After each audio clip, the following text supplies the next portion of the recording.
प्राणीपालन विभाग हरभंगा पक्षर छत्रंग सहित विभिन्न ग्राम में जलांतक रोगर सचेतनता कार्यक्रम अनुष्ठित। आज अपराह 5टा समय प्राप्त सूचना अनुसार हरभंगा गोष्ठी प्राणी चिकित्सा अधिकारी डॉ वीरेन्द्र कुमार पृष्टि नेतृत्व में आज सकाळ पाखापाखि 11टा समय प्राणीपालन विभाग एक टीम हरभंगा ब्लॉकर छत्रंग ग्राम सहित विभिन्न ग्राम को जाई जलांतक रोग संपर्क में सचेतन कार्यक्रम करुछंती।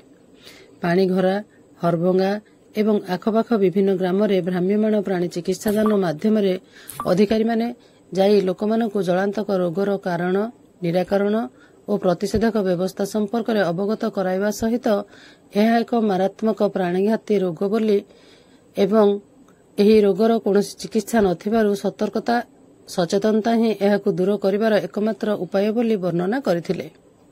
चाषीमानंक सहित एही आलोचना समय रे चाषी माने प्राणीपालन रे अनुभव करुथुवा विभिन्न असुविधा एवं मुख्यमंत्री कामधेनु योजना रे मुख्यतः महिषी पालन योजना संपर्क में विशेष भाव में वर्णना करथिले। छत्रंगर सरस्वती शिशु मंदिर विद्यालय रे छात्र छात्री तथा ग्रामवासी को सचेतन करने को एक सचेतनता शिविर अनुष्ठित हो जाइछि। हरभंगा स्वास्थ्य अधिकारी डॉ श्याम प्रसाद मेहर मुख्य अतिथि भाव योगदान करी जलांतक रोग संपर्क में विशद भाव में वर्णना करने सह ए रोग फलप्रद चिकित्सा नहीं तेणु सतर्कता तथा टीकाकरण द्वारा यह प्रतिहत करहेब।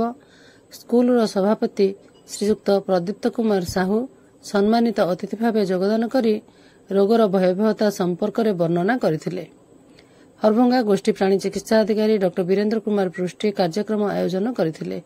स्वेच्छासेवी तथा युव नेता श्रीयुक्त सुशील प्रधान कार्यक्रम परिचालना करथिले। विद्यालयर समस्त गुरुजी और गुरुमा माने अंशग्रहण करथिले।